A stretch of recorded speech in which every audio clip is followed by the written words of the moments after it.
some people have very severe immediate effects.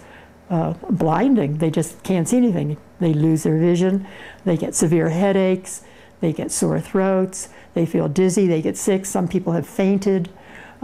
They feel loss of control, motor control. Some people begin to get spasms. The long-term, I would say delayed, repeated exposure leads to such things as neuropathy, where people cannot use their extremities. They lose the control and the strength in their hands. They have pain. At the same time, apparently, there's an immune response that kicks in as well. So you begin to get this autoimmune type of thing, where so many of the people who have been living over in that area that we've spoken to, and in Canada, in Alberta, Alabama, it isn't like we're looking just in one spot now because we're trying to find out, is this the only place where it's happened? The people develop multiple sensitivity to chemicals, which is irreversible. It leads to fatigue. Remember, chronic fatigue syndrome, that sort of thing. Also, it actually, there are some people who definitely feel now that they don't function as well mentally. They can't remember things, short-term memory, long-term memory, and it's very disturbing to those people who are affected. But they pose a puzzle also to the medical community. We've got to figure out how we use these products where people aren't exposed to them, or people are only exposed to them because they want to be. And that's the difference with what we're dealing with in the gas industry. They're releasing a lot of volatile chemicals. They're releasing soluble chemicals that can get into our water that we didn't ask for and we don't want. They're violating your personal environment, your personal area. And I don't know how we solve that problem. You know, wherever that drill pad is going to be located, there's going to be surface disturbances associated with it, and that's going to impact whatever the vegetation community is, and then subsequently that's going to impact, you know, the animal and plant community.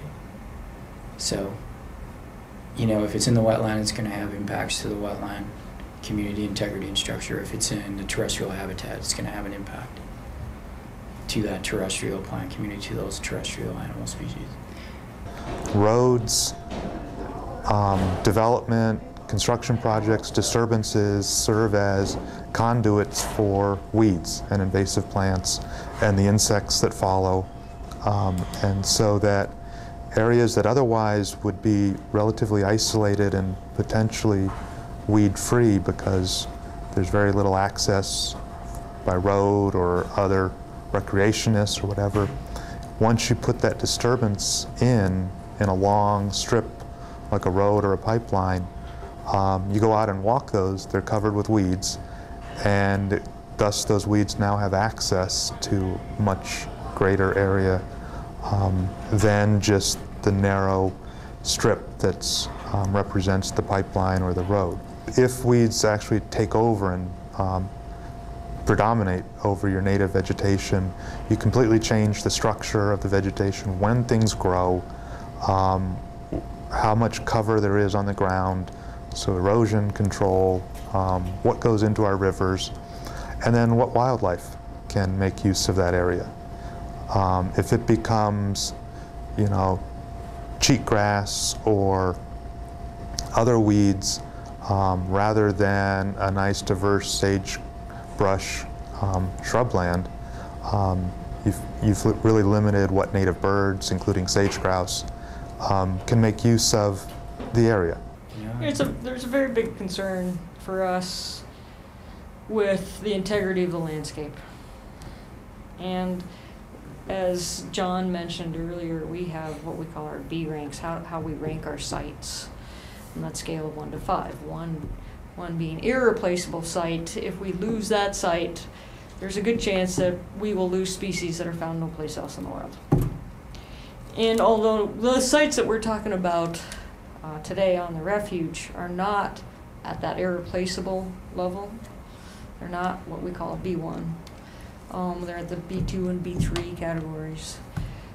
What is really critical to remember is just downstream, if you will, the Great Sand Dunes area is a B1 site for us. It's an irreplaceable site.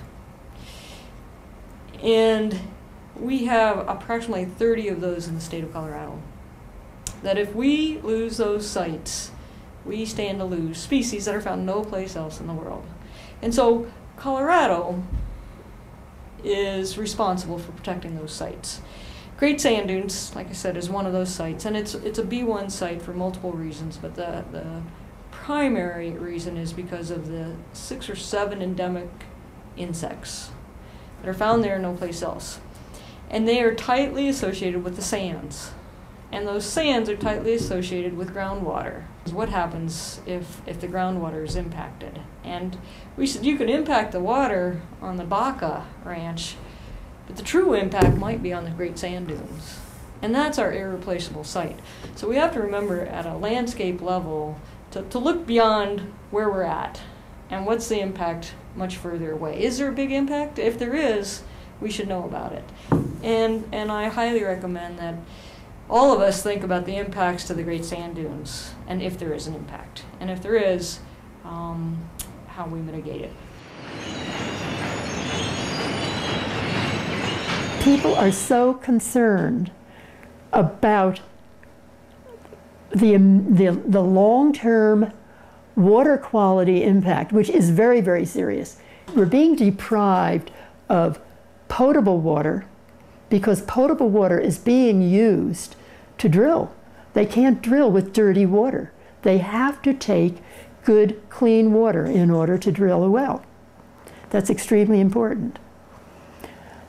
We're also contaminating water because we are adding contaminated water that's coming up from underground into our systems, either by letting it sit on the ground and evaporate, which then goes up into the air, or possible leaks, seepage, and we have problems where there have been leaks. There was the big seep south of Silt, like in 2004, I believe, where methane gas bubbled up to the surface, and there were concerns about it getting into domestic water supplies, and obviously that's that's kind of like the worst nightmare for these people. What they've always worried about is that kind of thing happening. And there have been what is called blowouts, where when they have drilled underground, they hit a high pressure area.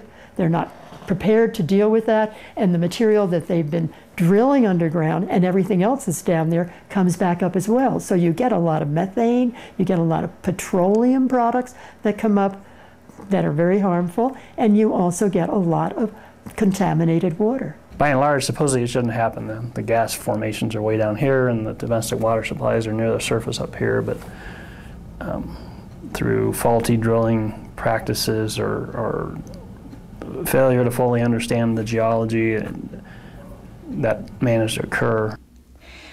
My water here, both on this piece of property and my 160 acres, is all artesian.